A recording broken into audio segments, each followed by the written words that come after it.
is far better in terms of the integrity than what it was. And as it stands, because of the way they engineered the walls, what you have is a pretty much solid structure that can withstand some pretty heavy hurricanes. We hope that we will never have to see it tested to that point, but we're glad to know that it can withstand those huge weather conditions. And the congregation never departed from their mission to spread the gospel. When we look at our services and whatnot, we have about 10% of the population that come to church. And so when we compare that to other areas, that is quite something to be proud of. Chief Councilor Ken Roll, a member of St. Philip's, summed up how Inagua has rebounded since Hurricane Ike. Well, I've seen the restoration of many homes, small businesses, even our churches and everything like that. Most of everything in Inagua now is back to almost 100% since the destruction of Ike in 2008 flood outbreak.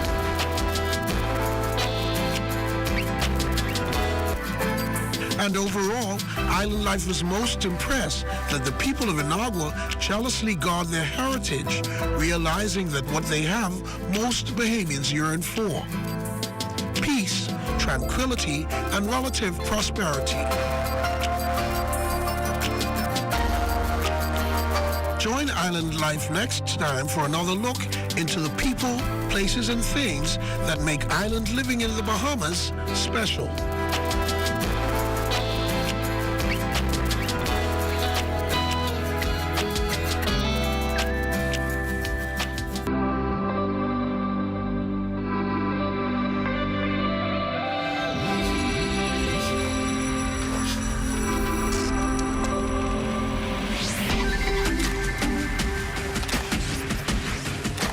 You're watching the ZNS Network, the People's Station.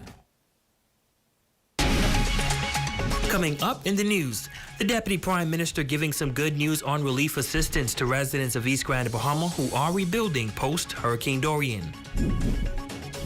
A group of concerned residents say there is still oil residue in the east following the massive oil spill and cleanup. And a high school drowning victim remembered by his school and classmates. The Bahamas Tonight, the Northern Edition, starts now. This is the Bahamas Tonight, Northern Edition.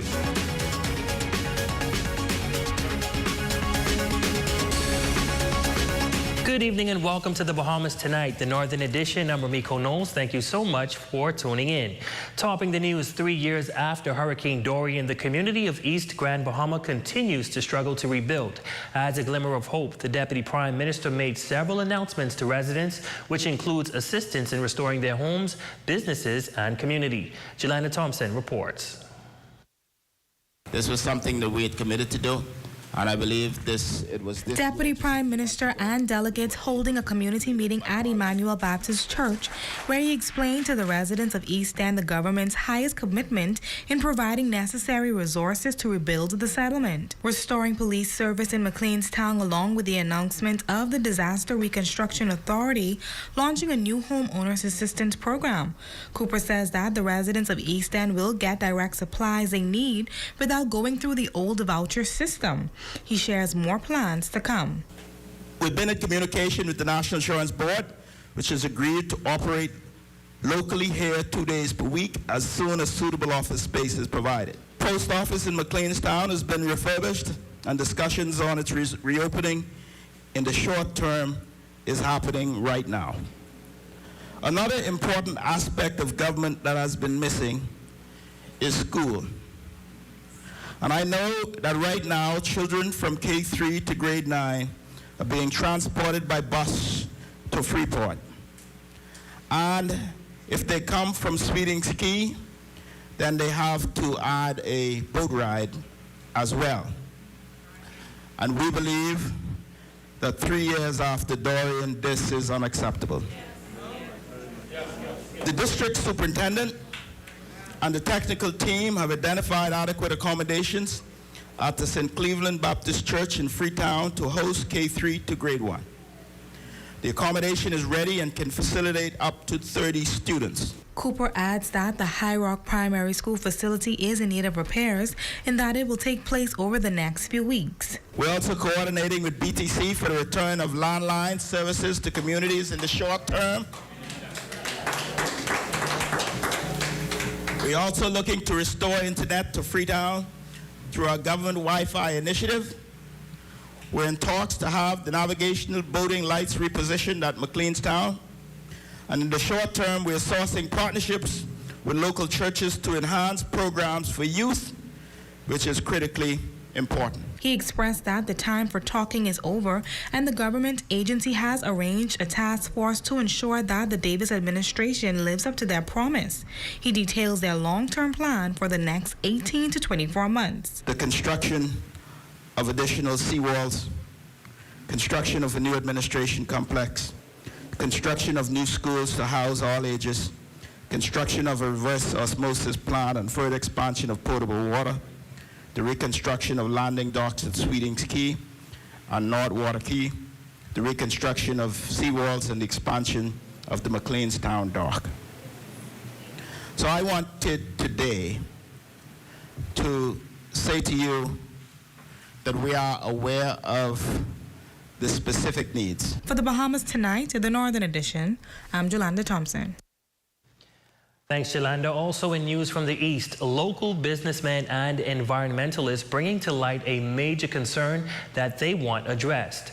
3 years post-Hurricane Dorian, and they say a large amount of oil can still be seen at the north side of Equinor South Riding Point. The men claim that they are not satisfied with the cleanup efforts by officials from Equinor, and this is preventing them from returning to work. I'm not satisfied with the cleanup of my property on the eastern end of the island. Businessman Cyril Livingston Minnis operated a manufacturing business on the north of Equinor's Statoil South Riding Point. I manufacture the different type of material, raw material, like P-rock, sunscreen, and etc.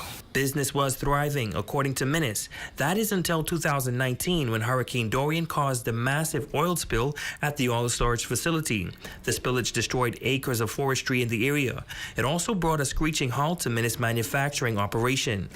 The oil in itself spilled over all of the material and all of my raw material on the land itself. Following the oil spill, Equinor embarked on a massive cleanup campaign in the area.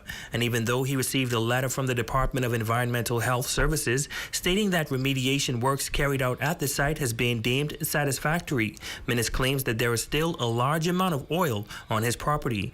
And subsequently, he has not been able to resume the operation of his business since 2019.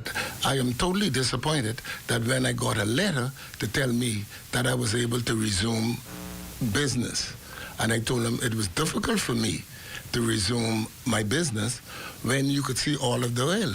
If anybody wanted to purchase anything and you come on the site and you see all that contaminated stuff, I can assure you you wouldn't buy it. Andrew Gator has an aggregate mining business and has worked at the site since 2018. He and environmentalist Joe Darville say Equinor has not done the people of East Grand Bahama justice in their cleanup effort. Right now, for me to go back to that property to process aggregate, it wouldn't be possible because customers will not buy that product because it's fully contaminated and it has to be cleaned. They did not touch the north side. At the north side of that aggregate mound, you could still go there today and you could take a stick and you poke it into that aggregate up to 4 inches and it comes out saturated with oil. Meanwhile, Minnis says he is eager to return to work and wants the area to be properly cleaned. I really would like for my government to look into the matter and to make sure that with their assistance, that make sure that the place is cleaned up properly. Now, Equinor releasing a statement on the matter this afternoon. It reads, in September of 2019, the South Riding Point terminal was in the direct path of Hurricane Dorian, a violent Category 5 hurricane, and sustained extensive damage, including an oil spill, which affected the terminal site and a forest area northeast of the terminal. Since then, extensive cleanup operations have been performed by Equinor in close collaboration and under the approved waste management plans of the Bahamas Department of Environmental Health. To date, all cleanup efforts outlined in the government-approved and mandated plans have been completed, reviewed, and deemed satisfactory by the government's regulatory agency. In other news, continuing the conversation of marital rape, tonight a Bahamian therapist weighs in on the topic with a psychological perspective on what could be leading to what he prefers to call spousal rape. During a one-on-one with our Simone Davis, marriage and family therapist Barrington Brennan takes a closer look inside the mind of the rapist and the victim. Here's that report. While taking a psychological approach on the issue, family and marriage counselor Barrington Brennan says the idea of marital rape could be influenced by the role that a husband takes as head of the home, where he may be abusing his power. It stems from the concept of hierarchy and ownership. The husband is in charge of his wife, and he's the head. It's a power position. It's about hierarchy in a relationship. I'm one of them who propose that there's no hierarchy in marriage.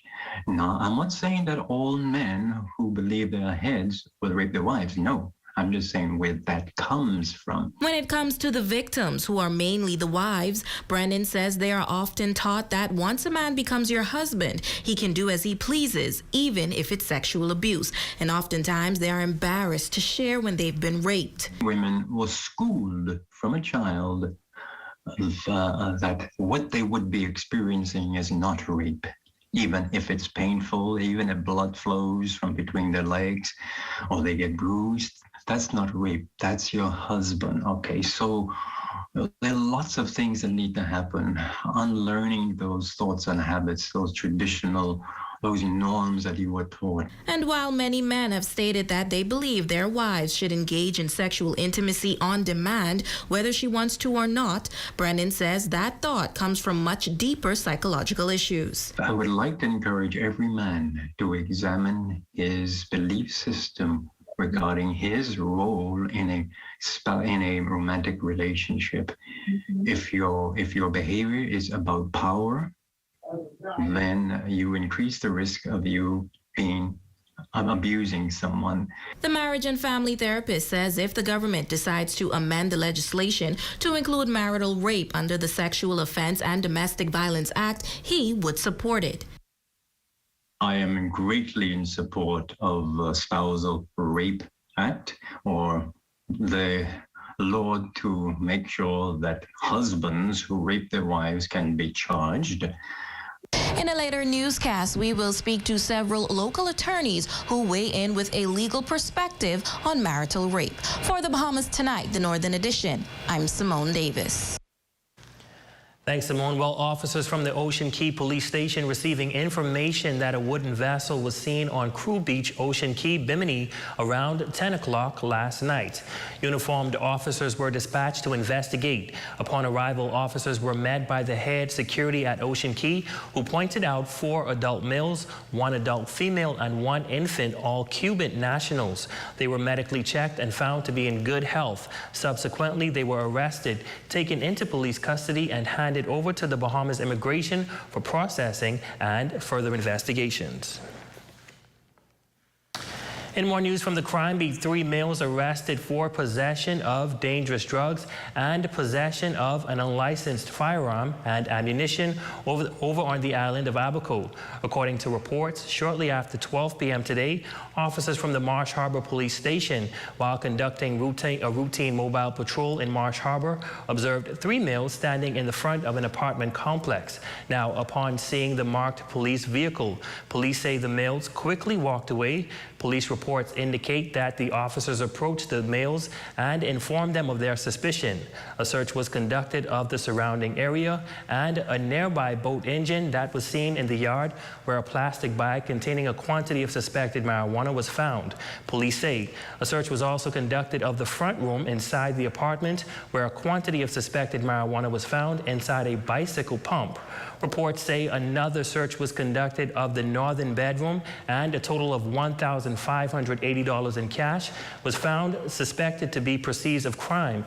According to police, officers proceeded to a nearby bush and found a black .45 pistol with a magazine containing 10 live rounds of ammunition.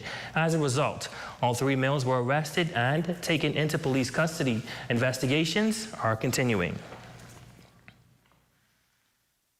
Meantime, the legacy of 17-year-old Malik Miller continues to live on, this time with his high school friends and teachers through a special ceremony held to honor his life and legacy. The young teenager unfortunately was the victim of a drowning incident back in August. Our Jolanda Thompson visited the Sunland Baptist Academy School today where the memorial service was held.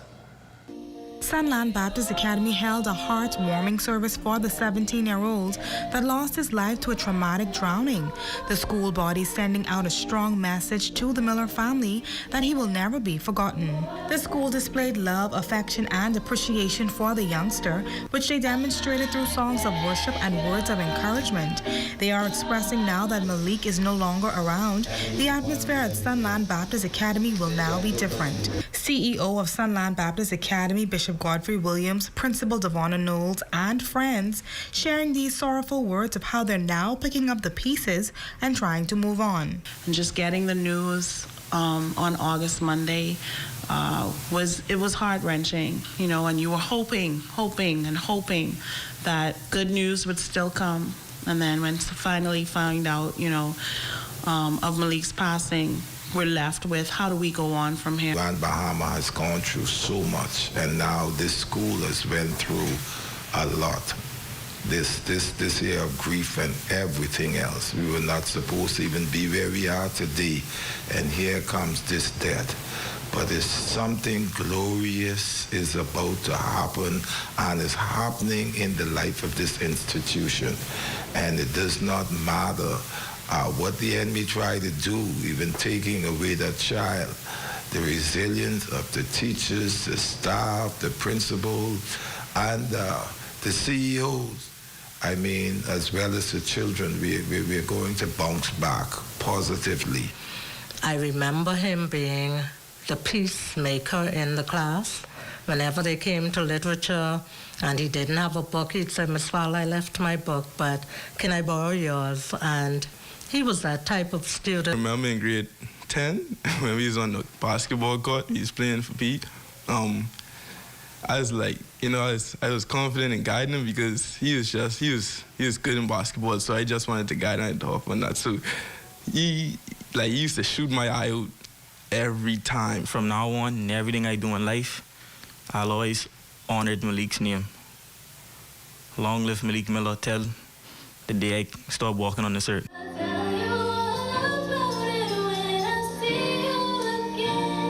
For the Bahamas Tonight, the Northern Edition, I'm Jolanda Thompson.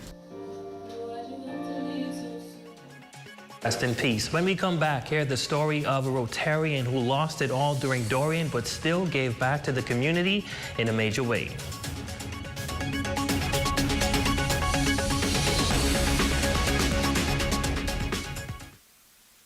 Come on down.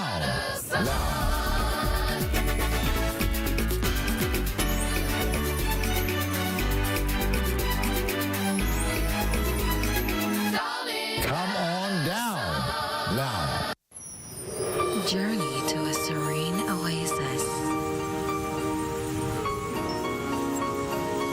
Relax. Rejuvenate.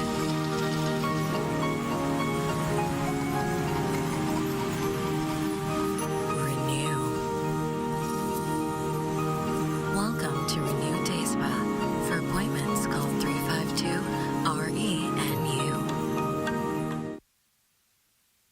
Have the following supplies on hand at the start of the hurricane season: A minimum 3-day supply of water, which provides 1 gallon of water per person per day. Minimum 3-day supply of non-perishable food items. Flashlights and extra batteries. A battery-powered radio to receive broadcasts that will keep you informed of the storm. A first aid kit. A 7-day supply of any prescribed medication. Don't be caught off guard this hurricane season. Be prepared. That's what I told her. Bring the winding thing here. This is Rick so show me emotion. Hey, wine and go down low. The King of the North is back. Power 104.5 FM. Your #1 news team covering the North. The Bahamas Tonight, Northern Edition. Welcome back. She can best be described as a Bahamian with a big heart. Rotarian Billie Jane Ferguson takes the Rotary motto, service above self, as a priority and truly puts it first. So much so that her own home was destroyed during Hurricane Dorian, yet she continued to serve the community. Now, while she has been rewarded for her unselfish service, believe it or not, she is still homeless, but continues to strive for excellence. Jolanda Thompson reports. Right before Hurricane Dorian made landfall, resident of Grand Bahama Billie Jane Ferguson decided to spend the night with her friend at Bell Channel Inn. She had plans to return home the next morning, and sadly she was in for a surprise awakening that would shift her life forever. Ferguson says that once the all clear was given, she did her due diligence as a Rotarian and headed to the water plant for a meeting, not knowing that her home was in shambles. I saw furniture outside. I saw clothing through the bushes on the trees. I saw my personal effects on the bushes. And when I made my way to the gate, I just came from, the U.S., on a trip. And all of the things that I had purchased was actually outside, to the gate to greet me. And it was unbelievable. As she tried her best to hold a grip, Billie Jane Ferguson says till this day, rebuilding her life is and has been the hardest part. I've done everything that I'd worked for. I was so proud of, everything I'd worked for was gone. I mean, everything. Nothing was salvageable. Like I couldn't save anything. I had friends come to say, well, okay, it's not as bad as you're saying. Let's just we could clean off the furniture. We could move the debris. We could rebuild this, and it was just not possible. Billie Jane Ferguson says her stepdaughter died a few years ago, and that was one of the gems she wanted to keep. She tucked a box of the young lady's ashes in her car, and that was one of the first things she looked for to retrieve. And I said, Samantha, I'm going to keep you safe. So I put her in the car, thinking I would go back and get the car. Or she would be safer in the car, just in case something happened to the house. And she was stuck in the car, her ashes in the back trunk, because this car, like I said, was removed, from the property.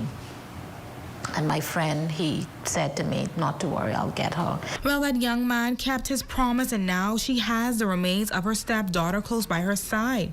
She says since then she has been focusing on assisting those in need, which serves as a bit of a distraction for comfort. She has since relocated and is slowly putting the pieces of her life back together. Don't hold anything so dear to you, because it can all be taken away. But hold the people near and dear to you and love on them, and make sure they know how much you love them and how much you appreciate them, because we take so much for granted. For the Bahamas Tonight, the Northern Edition, I'm Jolanda Thompson.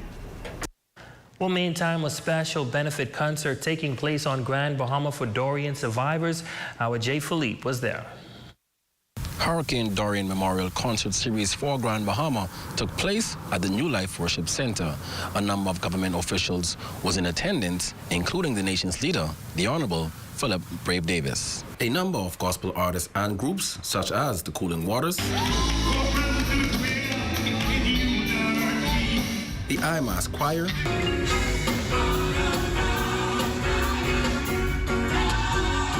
Kelda Sweeting,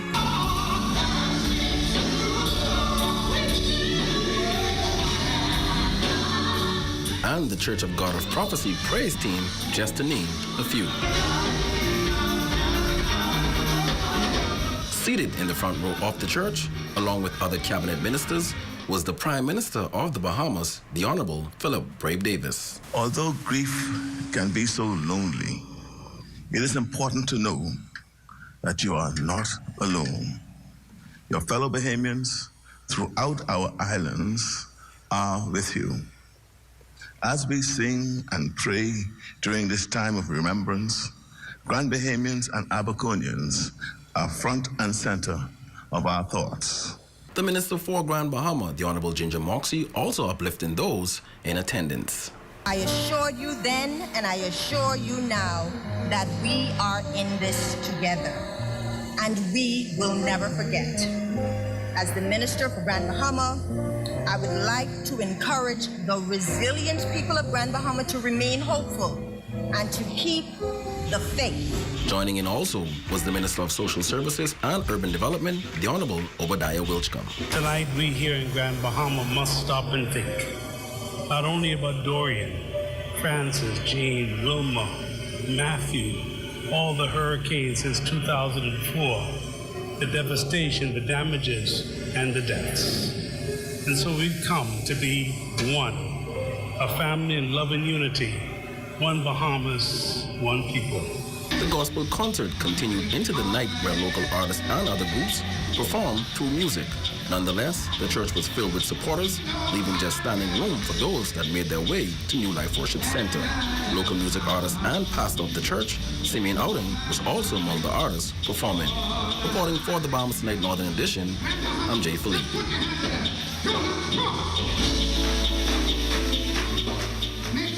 Your Tuesday evening sports check is up next with Jay Philippe.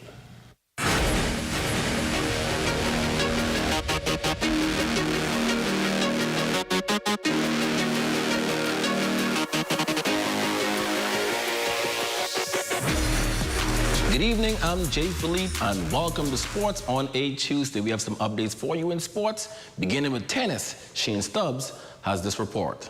The Grand Bahama Tennis Association will be hosting its Flawless Construction Tennis Tournament on September 17th through the 18th at the YMCA. It is a juniors tournament for age categories 14 and under and 16 and under. It is a national tennis tournament for juniors, so it is a BLTA sanctioned event.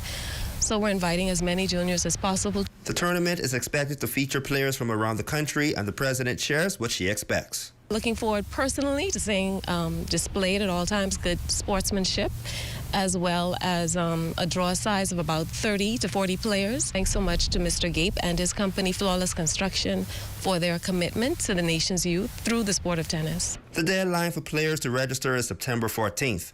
Ranking points will be awarded to the top players, and those points will help the Bahamas Lawn Tennis Association in selecting future national team players. For ZNS Total Sports, I'm Shane Stubbs. Switching gears now, some local track and field coaches on Grand Bahama reflected on the death of Chavez Hart.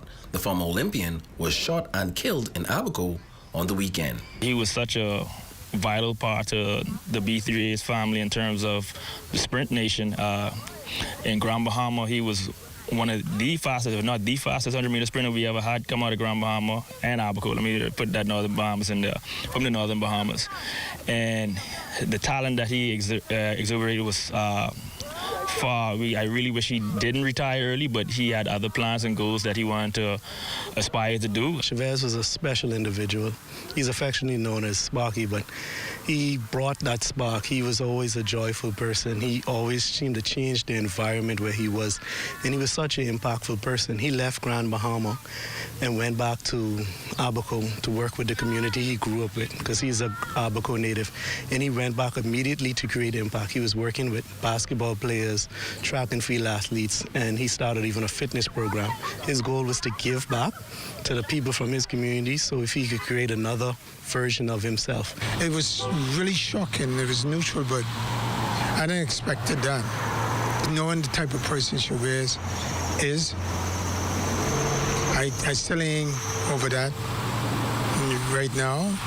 I just, like I say, emotionally, just dealing with it because of I have a dad and my brother also too. So It's a double whammy. And especially Chavez is young, just turned 29. I guess he's, 30 now? He just turned age, not even see life yet. And that's a quick check on sports. I'm Jay Philippe. Back to you, Enrico. Thanks, Jay. Here's a look at your energy efficiency tips brought to you by the Grand Bahama Power Company. My name is Aries Thompson, and I'm the environmental specialist here with the Grand Bahama Power Company. In my role, I ensure that as a company, we are compliant with our environmental management systems and all aspects of it. Additionally, I ensure that we monitor, mitigate, and prevent any sort of negative environmental impacts that may occur due to our day-to-day operations. Today, we'll be discussing easement dumping. This has been an ongoing issue that we've experienced within the Grand Bahama Power Company. An easement is essentially a right-of-way that we maintain that houses our assets. You can find them between residential lots, commercial lots, or along the highways. With easement dumping, it provides environmental risk as well as safety risk to the wider community as well as our crews. With dumping, it makes it difficult for our crews to get to our assets to restore power in different areas whenever concerns are brought up by our customers. So we want to encourage the wider community that if you see any sort of easement dumping, to make sure that you report it to us at 352-8411 and help keep our easements clear.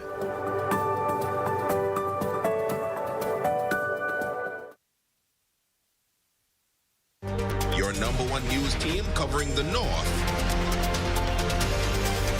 It's back to school with Bellevue Gifts and Supplies. Shop now and get huge savings on composition books, 15% off textbooks, workbooks, school supplies, and all teachers' aids. Bellevue Gifts and Supplies, Queens Highway, making going back to school more affordable. Are you tired, overweight, having trouble sticking to your health and fitness goals? Well, look no further. The Fitness Connection has teamed up with Z&S to bring you Health Bites. This and every Thursday, tune in, and we'll make sure you get on track and stay on track with your health and fitness goals. Tune in.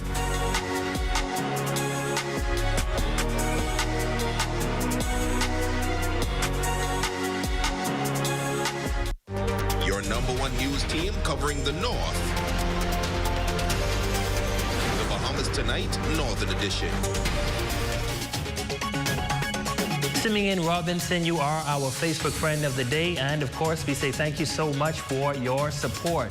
And that concludes the Bahamas Tonight, the Northern Edition. On behalf of the entire news team here in the North, I'm Abaco Knowles. Thank you so much for tuning in. Be sure to stay tuned as the Bahamas Tonight continues.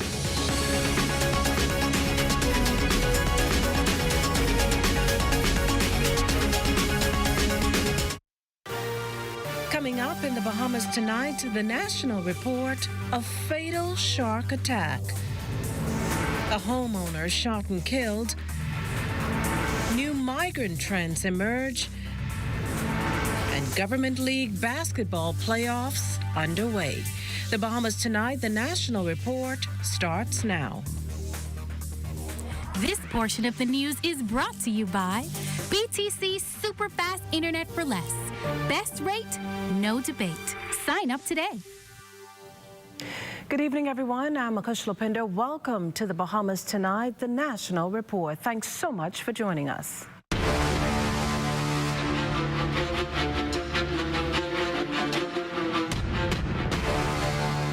An American family's quick stop to the capital takes a tragic turn.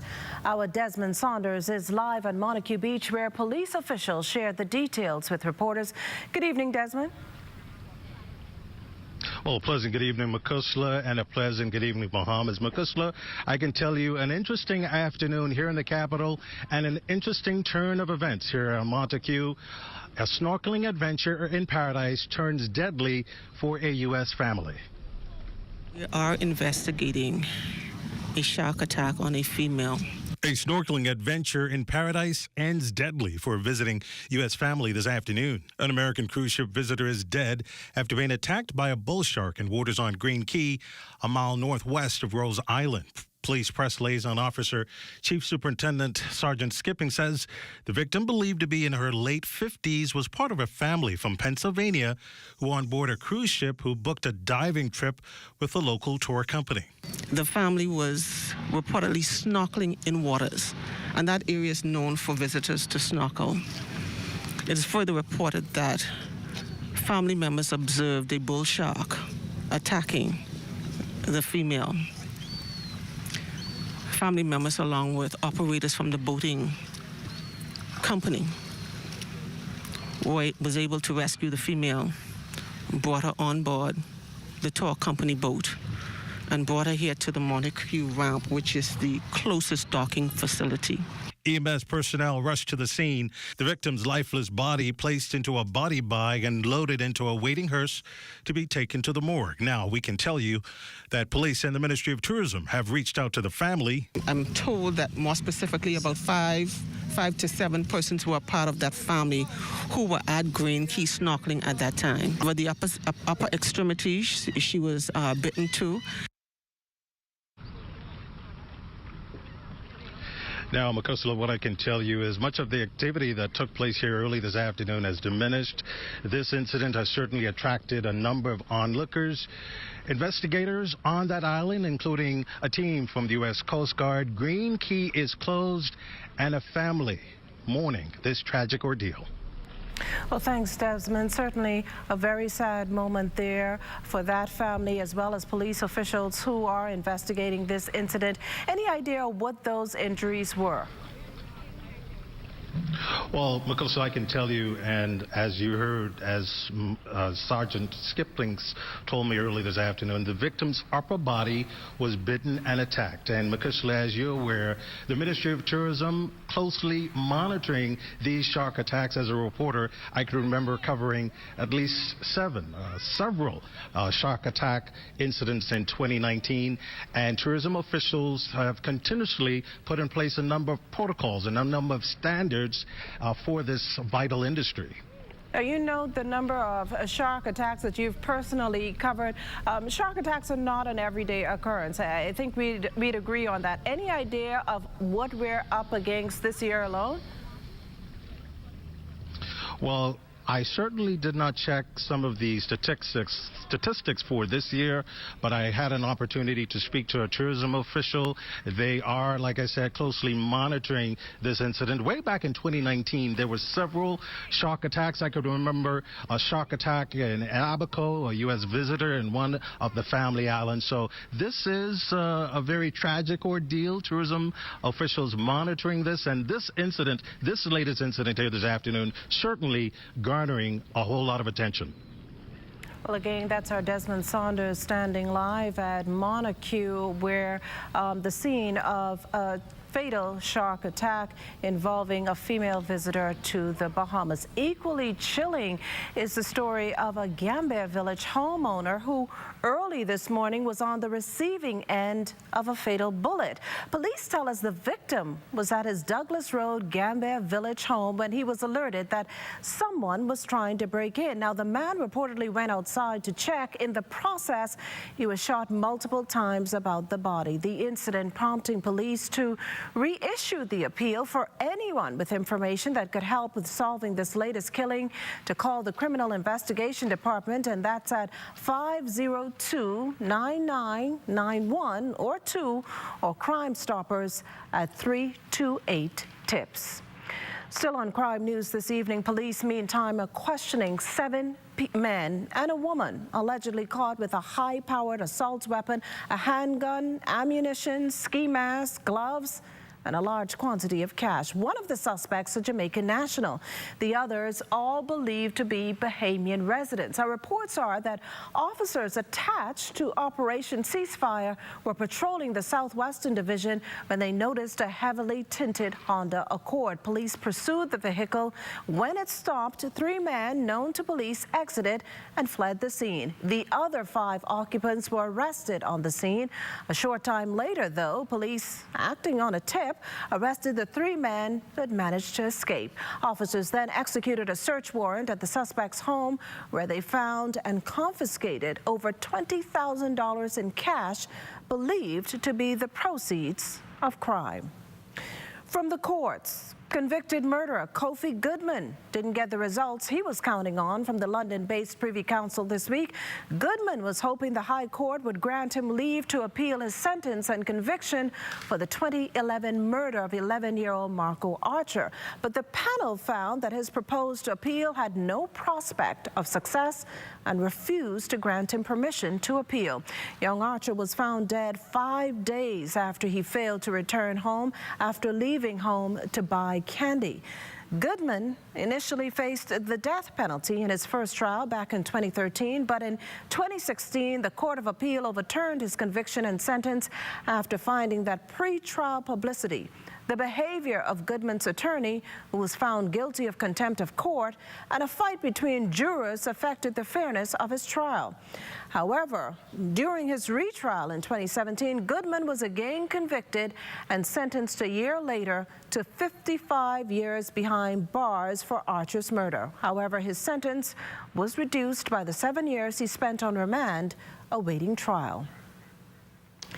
Well, turning our attention now to immigration. At last count, just under 2,400 migrants had been apprehended in Bahamian waters, but Defense Force officials are noticing troubling new trends.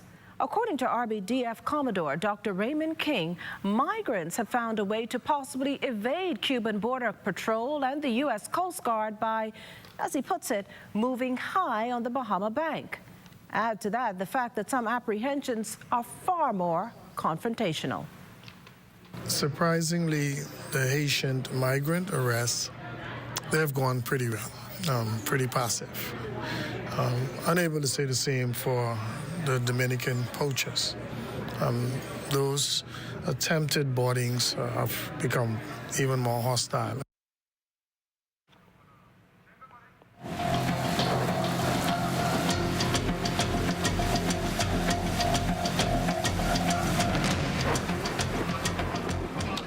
This is Chief Meteorologist Basil Dane with a tropical weather update brought to you by BTC and CBS Bahamas. The tropics is heating up this evening. We are monitoring 2 tropical waves, a tropical storm, and a hurricane, and we're going to get started in the far eastern Atlantic. We have this first tropical wave just hot off the African coast, has about a 20% chance of development as it treks towards the west. And then the second tropical wave, this one has a broad area of disorganized showers and thunderstorms, but it has about a 60% chance of development over the next couple of days, so we could see a tropical depression form within the next few days. And then we take you to Hurricane Daniel. Daniel is now packing winds of about 75 miles per hour as it moves towards the east-northeast at about 7 miles per hour. Maximum sustained winds, as we said, have already reduced to 75 miles per hour, and we expect some further weakening of this system over the next few days.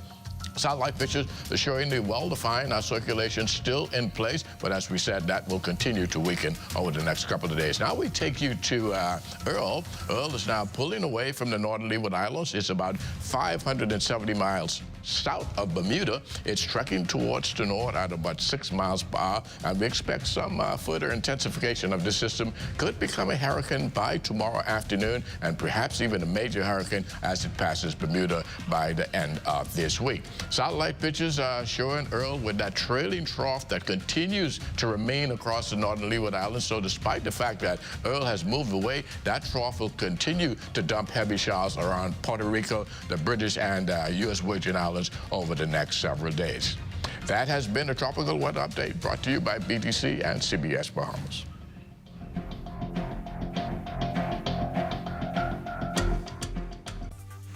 You're watching the Bahamas Tonight, the National Report.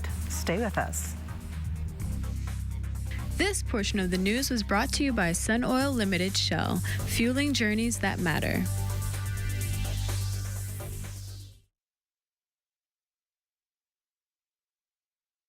We are a leading Bahamian bank, one of the largest publicly traded companies on BISX. Our measure of strength is our growth and performance, with over $1.7 billion in assets.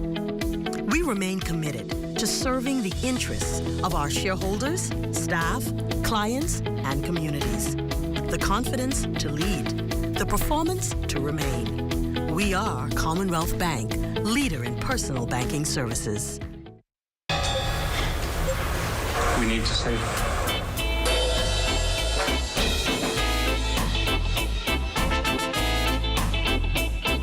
Whatever happens, be happy.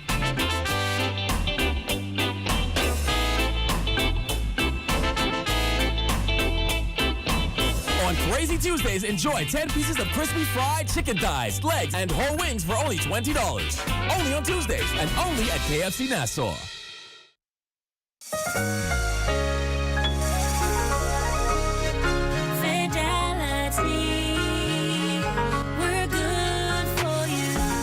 To think of the bank as my personal ATM machine. If I wanted a new car, new furniture, a weekend trip to Miami, no problem. Just max out the credit card or top up my loan.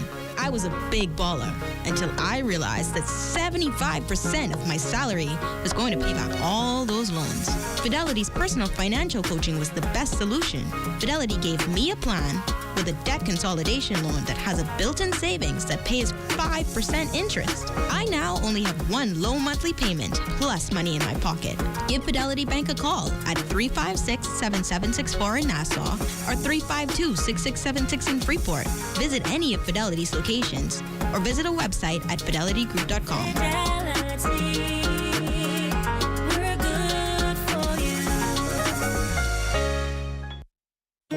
Samantha's always on point. She doesn't miss a thing. When she signs up for any insurance policy, she reads all the fine print. She knows what's covered, what's not covered, and she's aware of her deductibles. When it comes to insurance, it pays to know your policy. Review every insurance policy so you know what you're covered for. This message was brought to you by the Insurance Commission of the Bahamas. Hey, it's your honorary pump attendant here to educate you on the do's and don'ts at the service station. Here's what you don't do. Do not pull up from the pump without first checking that the nozzle has been removed from your car. Because if you pop this, that's about $600,000 to $30,000 to replace. These things ain't cheap. What you want to do is make sure that the nozzle has been removed, or just wait for the universal sign, which is the double tap.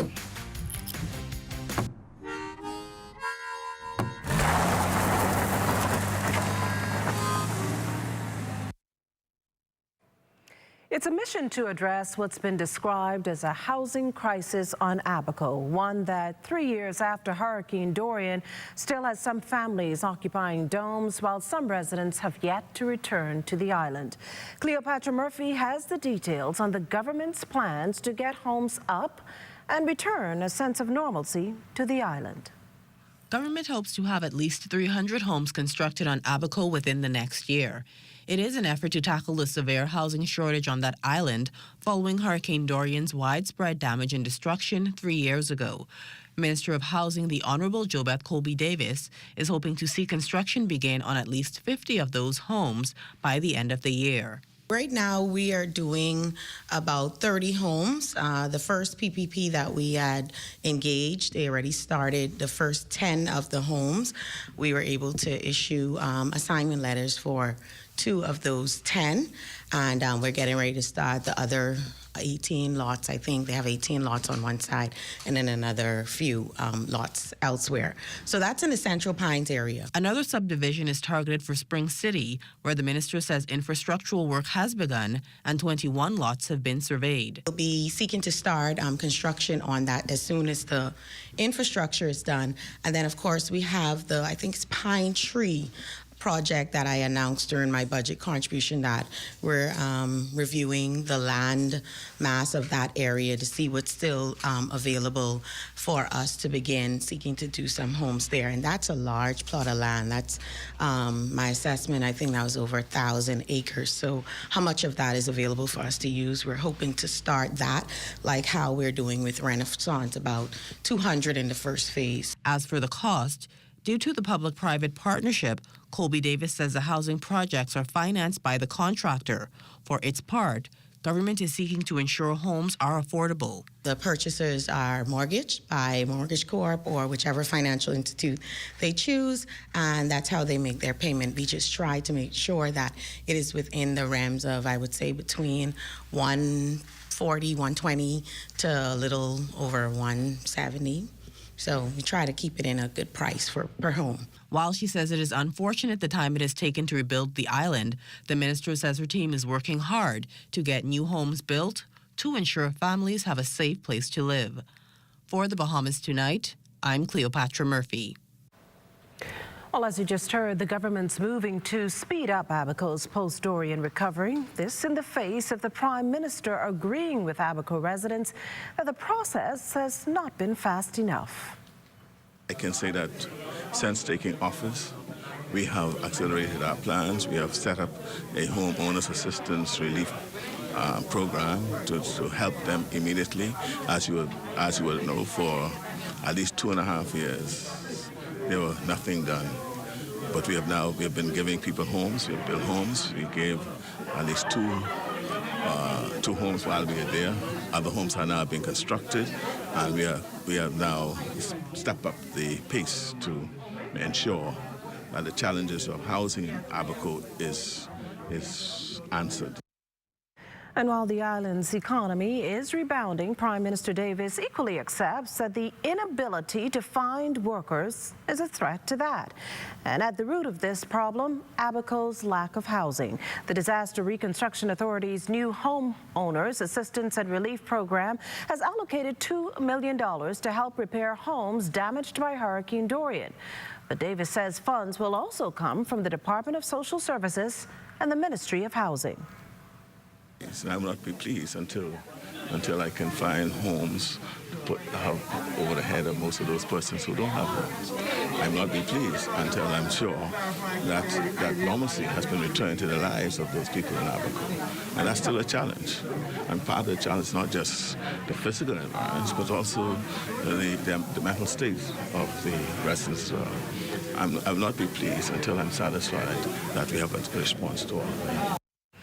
Meantime, about 6 families are still living in the domes over in Abaco and are still searching for a home. 2 others refused to leave. That update from Disaster Reconstruction Authority Chairman Alex Storr. We had 8 families that moved out and had received the assistance from social services. We have another is somewhere in the area of perhaps 8 to 15 families that have notified us of their plans and are in some stage of processing for their assistance. Based on the last report I've seen, there probably are about 6 families that in a hard place have not yet found some place but are actively working, and then just 1 or 2 that are trying to be hard and saying that they won't move. But as we talk with them, we'll see how it goes.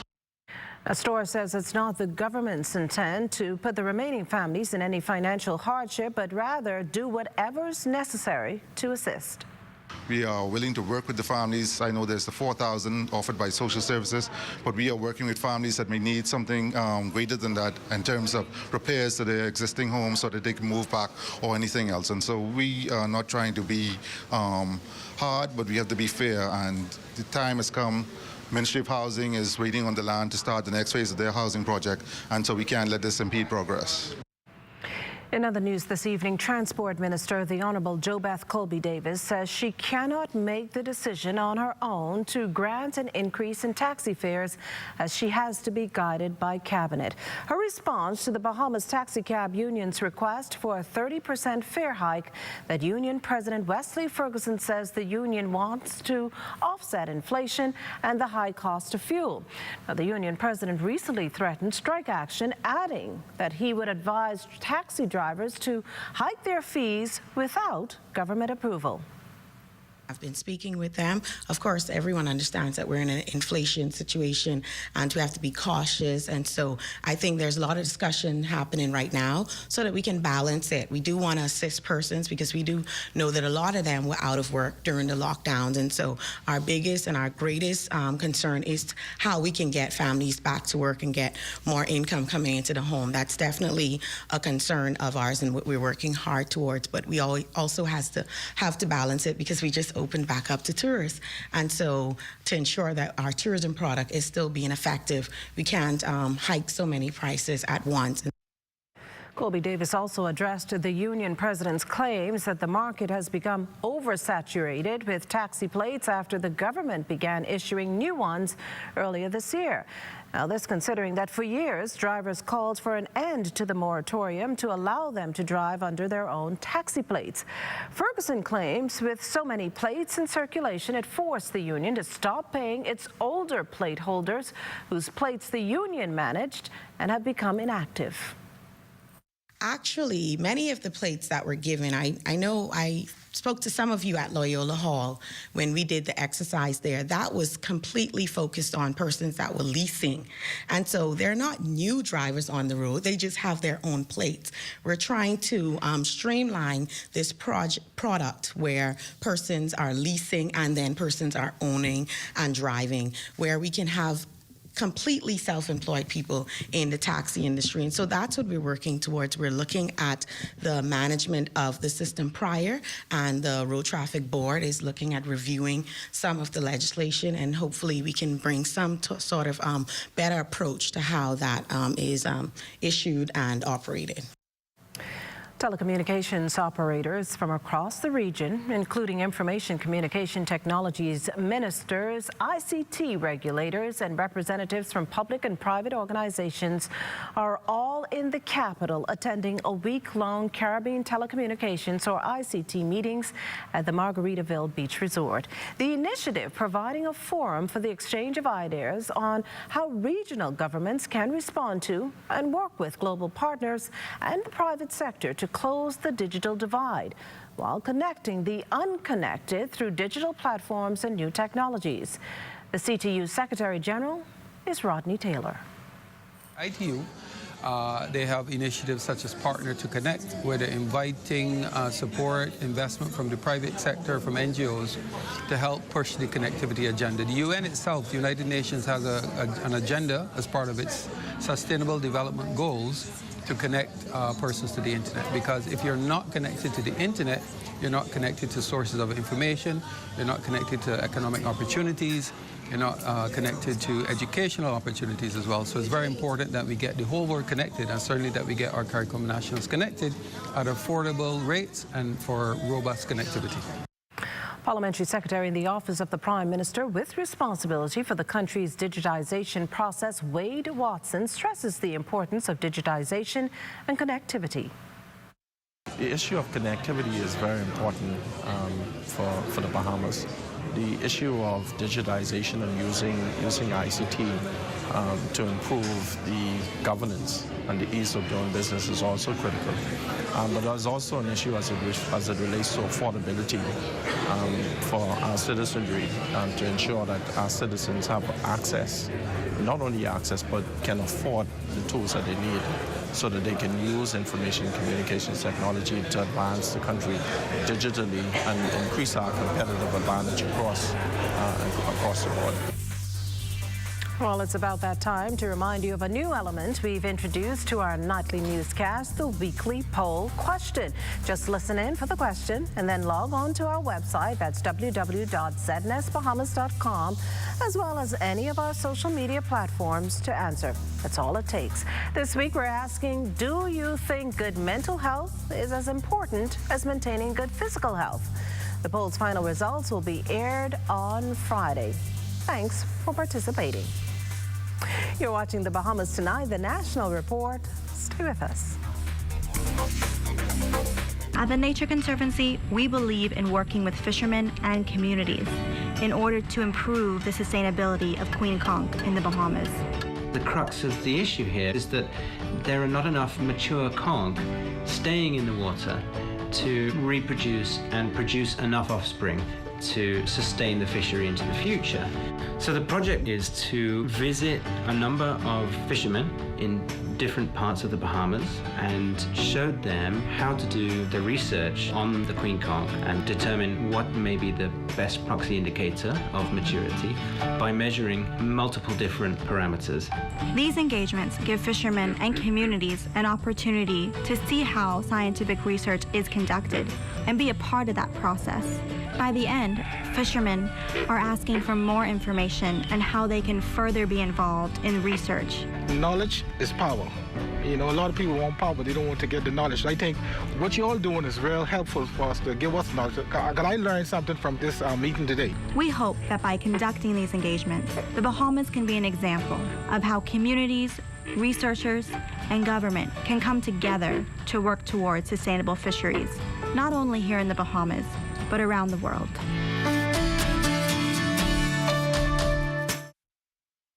Hi, my name is Megan Johnson, and I'm a guide leader at the 32nd Holy Trinity Unit.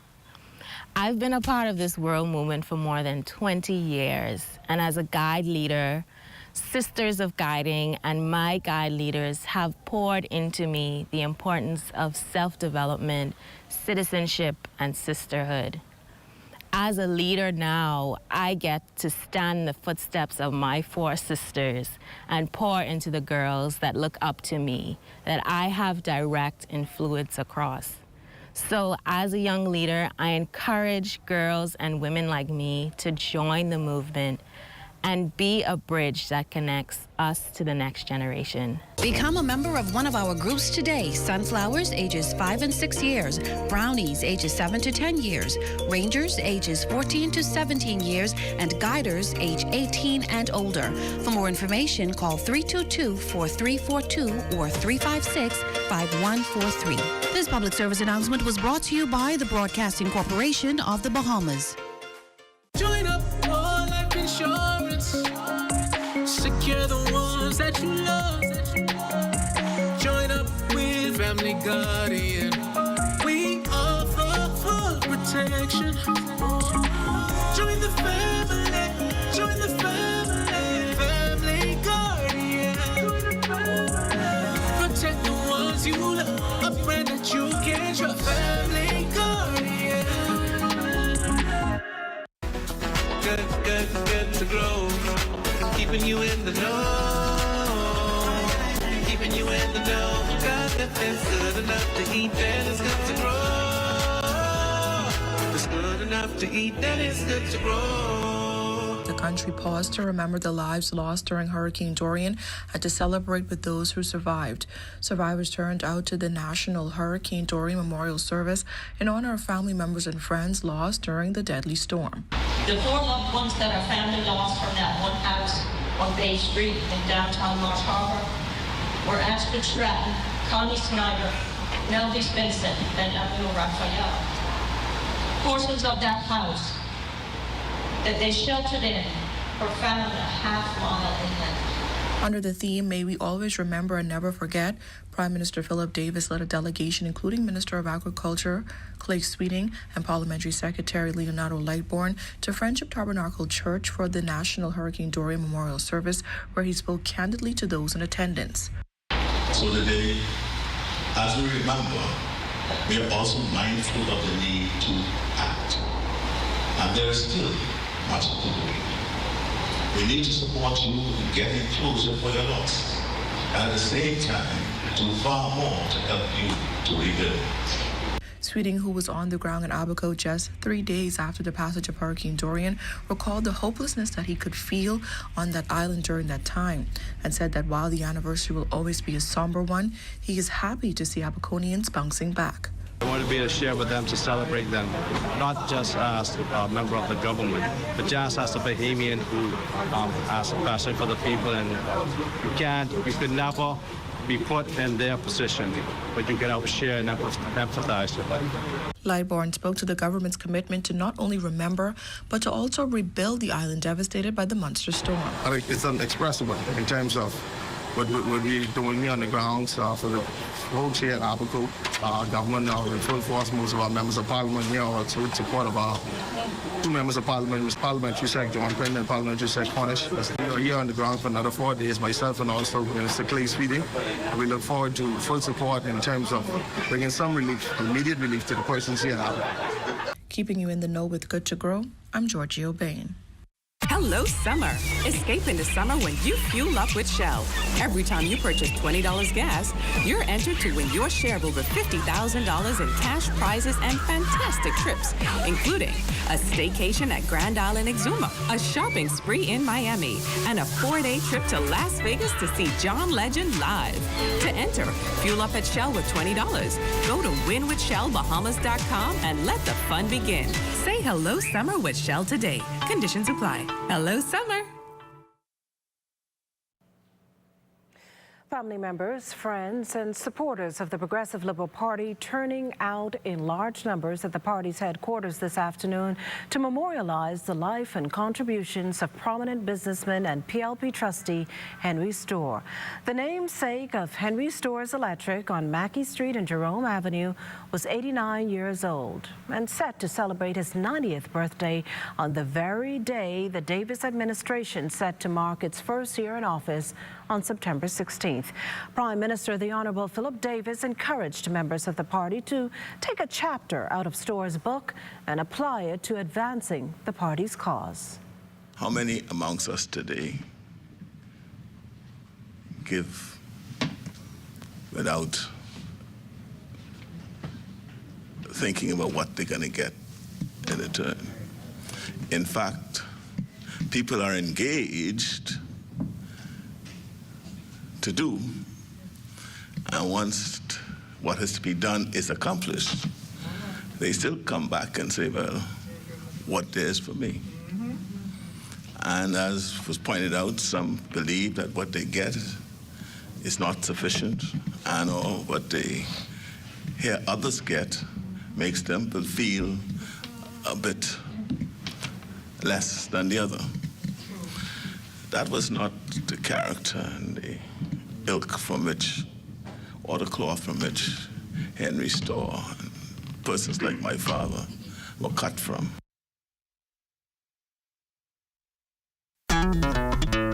Throughout our lifetime, we must all make decisions. No matter how we choose, the right one just needs to be made. Like having J.S. Johnson Insurance Agents and Brokers as your insurance partner. We've been serving the Bahamas for over 100 years. Whether you need home, motor, marine, or commercial insurance, make the right decision. Call 397-2100 or visit jsjohnson.com. JS Johnson Insurance. Peace of mind. We elevate, elevate, we elevate, elevate, we elevate, elevate, we elevate. Government of the Bahamas has promised to take free, accessible Wi-Fi into communities all across the country. BTC is on board to support this initiative. It is called Hart Connect. And here, the Yamacoa constituency residents are now enjoying this right here in Colin Village. BTC has been asked to partner with the government to bring the connectivity for those parks, and we work tirelessly around the clock. The technical team, the B2B team, our sales team, we're always in support of the government. We're always very happy to do so. So we're very excited that today in the great constituency of Yamacoa, we're now launching free Wi-Fi on Sunglow Park. This initiative, at the end of it, the government wants that in each constituency, at least one park should have free Wi-Fi access. And so we're going to continue to work with the government. It's our pleasure to support the government, and we are very excited to bring this initiative to the people of the Bahamas. Our students are going to go to school, but what doesn't stop is the usefulness of the internet, because the form of learning with technology continues in the classroom. It wouldn't be fully online. You'd be in classes, but all the homework, even recording of work for students and teachers, and for parents to be able to see, we are going more digital and online. And so usefulness of areas and persons saying, well, I don't have access to the internet. That is going away with this initiative. It's 29 parks now with many, many more to come. So we will see you at a park near you real soon. These are still the moments that move us. I'm Corbell Piper. Be well and be back here next. BTC Connection. Elevate, elevate, elevate, we elevate.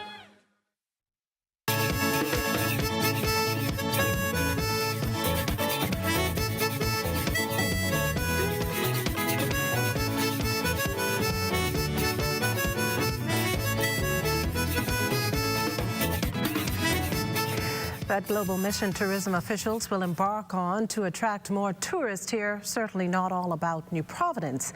Acting Director General of Tourism, Latia Duncombe, says the aim is to also sell the Family Islands that each offer a different experience. Visitors have an opportunity. If you want a cosmopolitan approach from Nassau, New Providence, you have that. If you want the safari and adventure, you have that in Grand Bahama. Our islands, our family of islands, are unique. And there's boating, fishing, diving, general aviation. So it gives us an opportunity to have a perfect menu available to our visitors. And the portfolios are all diverse. Our motto, build, grow, maintain, explore. And that's what we're seeking to do, capitalize on all of the opportunities to grow and develop the 16-island destination. Well, that brings us to our check on Family Island weather, and for that we turn to Chief Meteorologist Basil Dean. Good evening, Basil. Good evening, Makisha. Pretty nice day around the $700. And right now, outside of our studios, we have just a few clouds. Temperature at 88 degrees. The relative humidity 70%. Northeast winds at 10 miles per hour. The barometric pressure 1,016.0 millibars. That's 29.99 inches, and the pressure is steady. Temperatures around the Family of Islands this evening, they are brought to you by Family Guardian Insurance Company. We're protecting you. 88 degrees in Freeport, Grand Bahama, and Green Toll Key, Abaco, Marshall, Abaco at 86.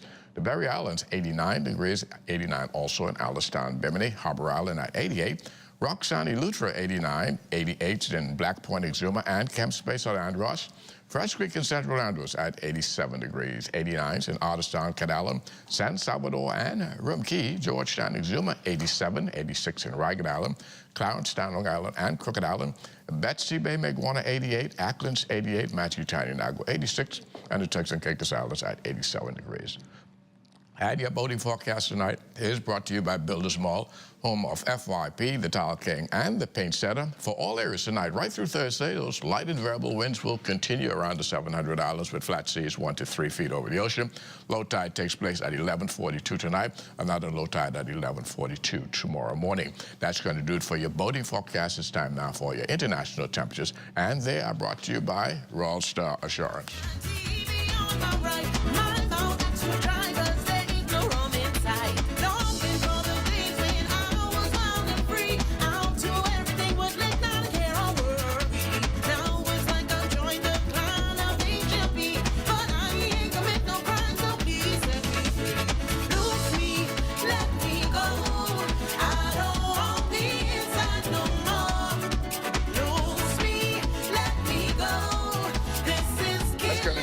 International temperatures brought to you by Royal Star Assurance. But stay tuned, your extended weather forecast is still ahead. As a CEO, it really delights me, quite frankly, to have such young, nimble, agile thinkers. Their innovation and creativity is really at the forefront when they show up for work and they're fully committed. Nothing, in my mind, beats the benefit of experience. The benefit of them on our team is tremendous. To really be thinking about fiber to the home is like the next frontier of technology. Rollout across the entire New Province really brings a lot of excitement and energy to our teams. And I'm delighted to be thinking about the future of the Bahamas with fiber to the home everywhere. When you want to save money on your tile supplies, who you gonna call? The Tile King. When you tile your house and you want to look good, who you gonna call? The Tile King. Visit the new Tile King showroom, which is internationally recognized as the finest tile showroom in the Caribbean, located in the Builders Mall on Wolf Road. The Tile King. Who you gonna call? The Tile King. Tiles on everything. Welcome to the Global Learning Exchange. We're partnering with BIBT to bring opportunities for higher education to the Bahamas. Earn your degree from a university in the U.S. right here at home. Visit us online to learn more. When you combine decadence, luxury, passion, and attention to detail, you've described Café Channy, Noël, and Patisserie. Signature authentic French macarons, croissants, pastries for breakfast and lunch will take you on a European Epicurean journey. Enjoy your favorite handcrafted cocktails, coffees, cappuccinos, espressos, and lattes. Life is sweet at Café Channy, Noël.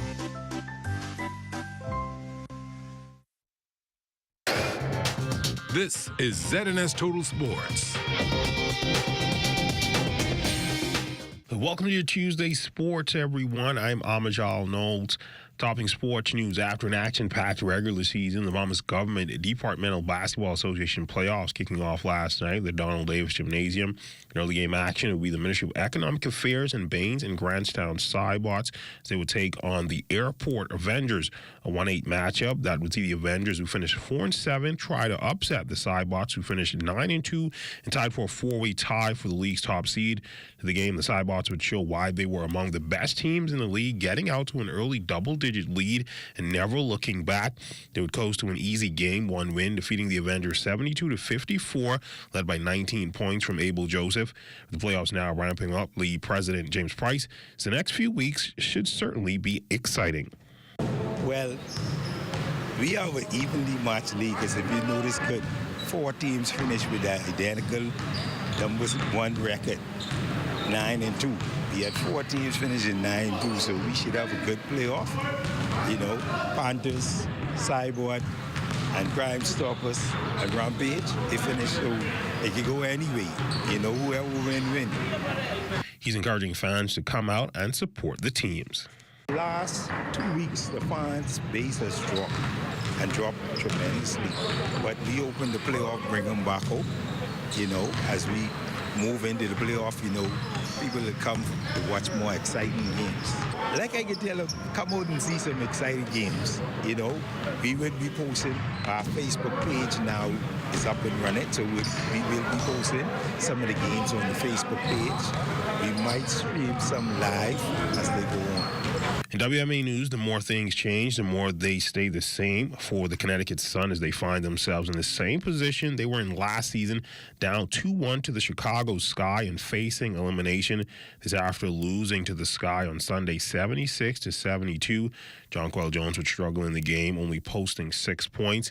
For the Sun, Candace Parker continues to be a problem. She's having the best series of her Sky career. And on Sunday, she scored 16 points and grabbed 11 rebounds to add to her totals. The advanced numbers show that the Suns are dominating on the boards but not taking advantage of it, as well as their shooting from the field. On Sunday, they shot a woeful 36%. Despite the difficult situation the Sun faced, they were only a few possessions away from victory. They've played the Sky well and know the path to success, but now have to capitalize and win tonight to keep their hopes of securing their first WNBA championship alive. Again, that game is set for 8 p.m. tonight on ESPN. Track news, a pair of Bahamians will get a shot to go after Diamond League titles on Thursday in Zurich, Switzerland.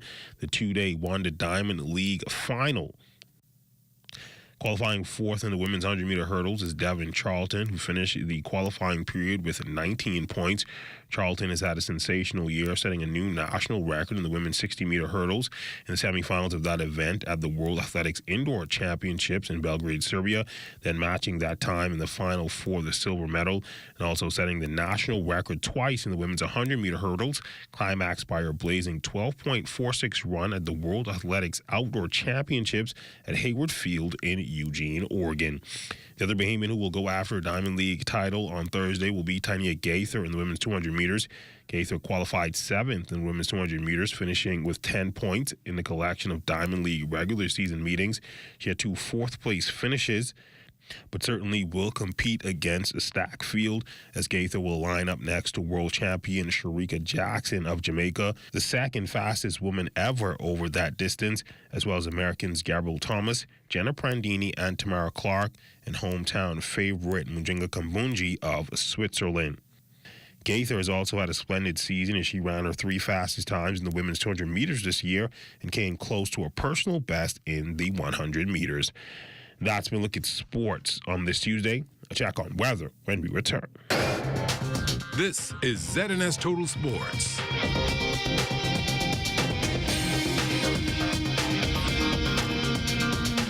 Being the CFO at this young age, it really is very fulfilling to me, and it really shows that the hard work, the hours that I put in my career, they really paid off.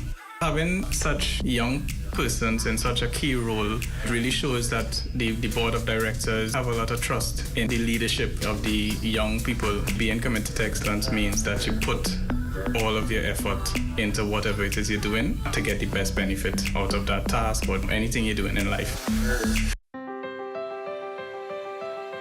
Mario thought he could have his cake and eat it too. He almost found out the hard way that if you don't insure your home for the full replacement value, when it comes time to make a claim, you won't get the full payout. It's called the condition of average. If your $200,000 home is destroyed by a hurricane, but you only insured it for $100,000, half the value, you'll only get half of that $100,000 payout. Actually, less than that, because there's also a deductible which will be deducted from your payout.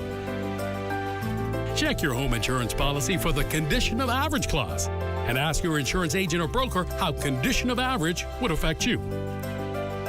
This message was brought to you by the Insurance Commission of the Bahamas, protecting the interests of policyholders.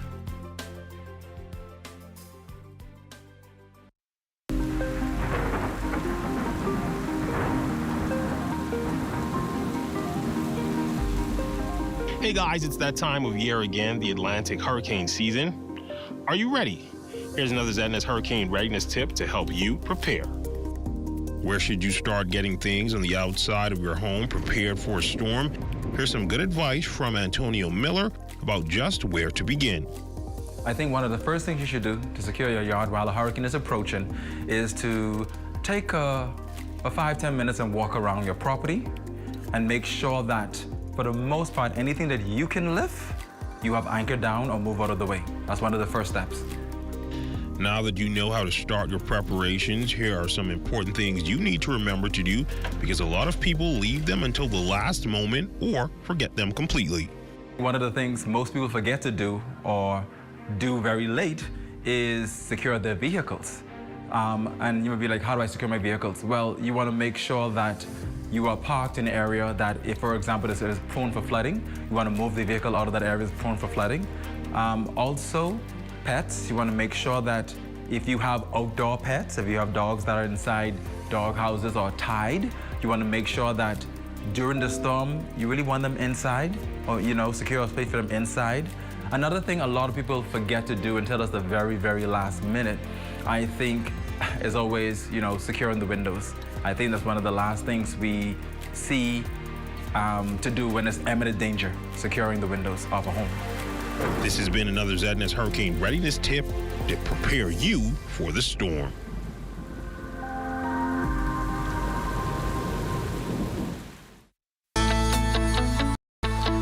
Battling for Bay is a joke compared to battling colon cancer. You want to protect your quarterback? You need to protect your body. The same way we declare that we will be victorious on Bay Street is the same way you will declare that you'll be victorious over colon cancer. Colon cancer is the third most common cancer affecting Bahamians. Both men and women are affected equally. Fortunately, colon cancer can be prevented by scheduling routine visits with your doctor, by being aware of the symptoms, and by having some form of colon cancer screening when appropriate. If you're over the age of 45, talk to your doctor about having a colonoscopy today, so that you can avoid a conversation about colon cancer tomorrow.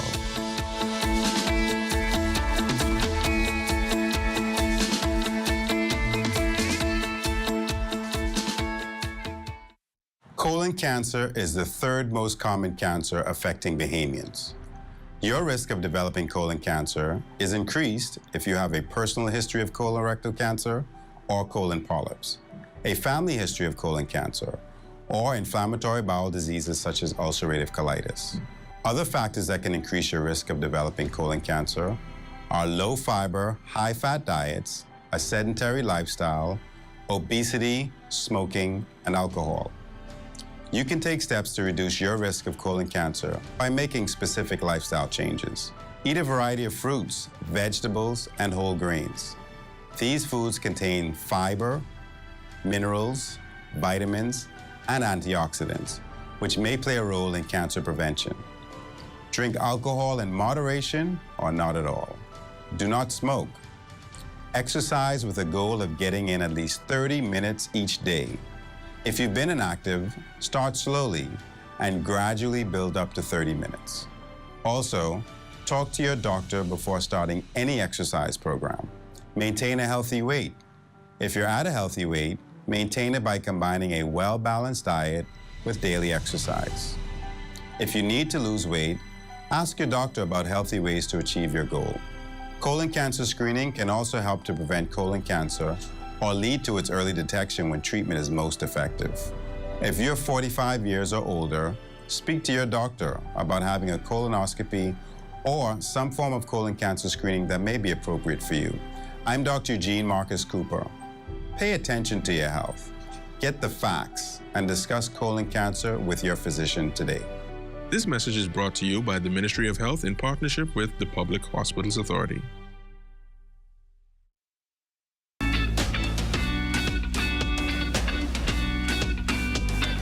Ready, get set, and off we go into the 2022-2023 school year. The Ministry of Education and Technical and Vocational Training is pleased to welcome all new and incoming students. Parents, please note that registration for new students is ongoing. Kindly log on to the Ministry's website, choose the Student Registration Application tab, and register your child for the school nearest you. Be sure to submit a current and frequently checked email address to ensure you receive swift feedback. You will receive a confirmation email within 1 minute of submitting your application. Help your child to make the mark this school year.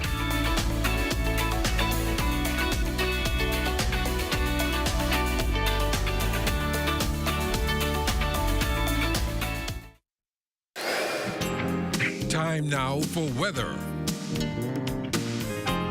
In our final look at weather, we continue to have 1 or 2 pockets of showers across the northwest Bahamas. Other than that, high pressure will remain in control of our weather over the next few days. Our forecast for tonight, we're going in for just partly cloudy conditions, still on the warm side, with a low temperature of 79 degrees. And tomorrow, it's going to be a mixed bag of clouds and sunshine, still an isolated thunderstorm very possible, with a high temperature of 87 degrees. And your extended weather forecast over the next several days, we're going to keep those isolated showers into Thursday. Thereafter, things clear up quite nicely as we head into the weekend, and it looks as though we can have lots of sunshine heading into the early part of next week. Temperature-wise, keeping you there once again up into the upper 80s. Makishla. Well, thanks, Basil.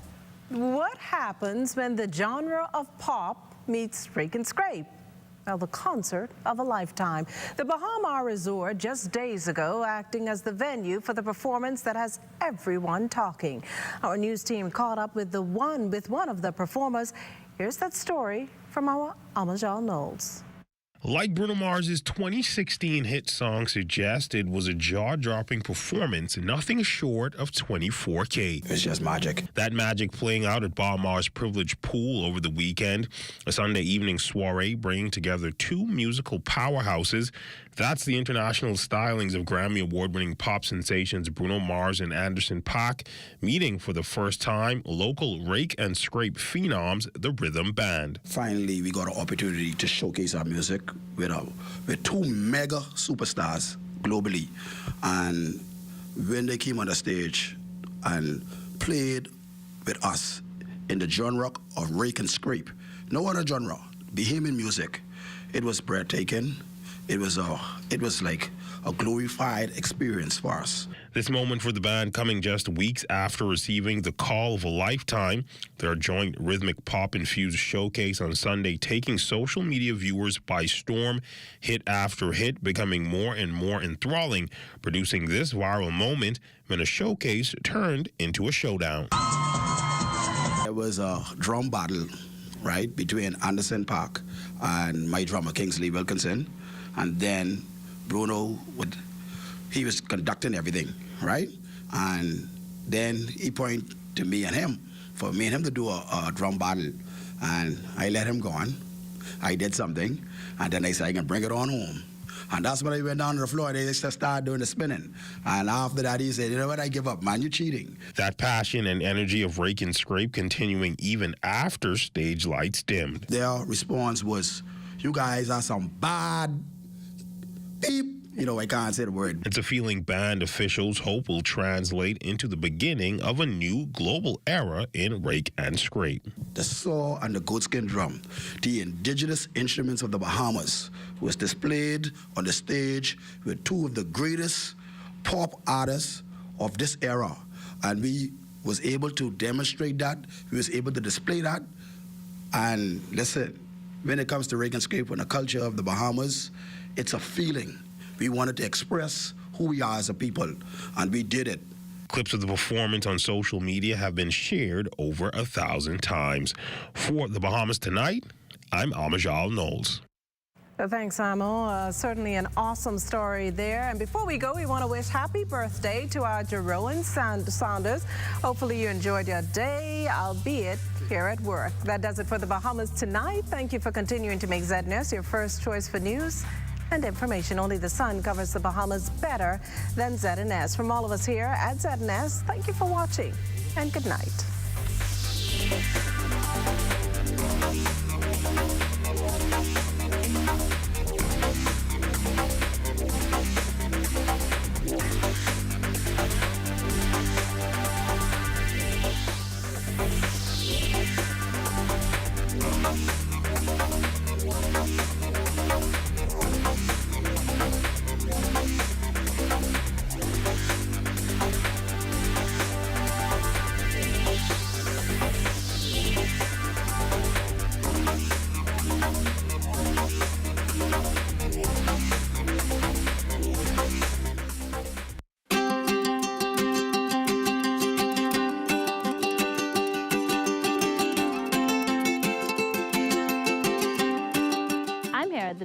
Lighthouse in San Salvador to let you know that marine protected areas make dollars and cents. A well-designed and managed network of protected areas can generate income for nearby communities. From MPA managers to lodges to eco-tours, there is money to be made.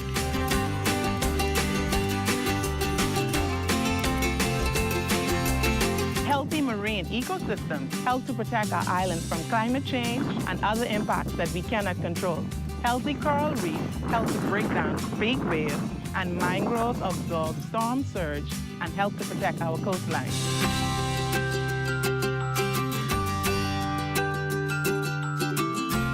Older and larger fish tend to carry more and healthier eggs than younger fish. Fish replenishment areas will allow fish to grow bigger and ensure that we have more fish now and in the future. In our replenishment area, fish are free to grow and reproduce. As their populations increase, more fish will spill over into other areas where fishermen can increase their catch and their income. I support the establishment of a marine protected area on my island. I support the establishment of marine protected areas on my island. I support the establishment of marine protected areas on my island. I support the establishment of a marine protected area on my island, and you should too. And you should too. And you should too. And you should too. See the future with Bahamas Protected.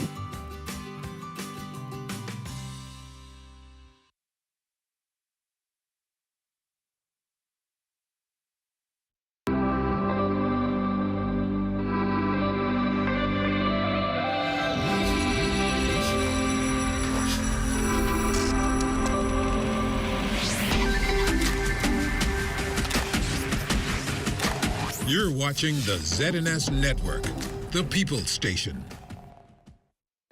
Welcome to Exuma. This is Mariah Harbor Key National Park. And in this edition of the Bahamas Naturally, we're talking about marine protected areas. Stay with us.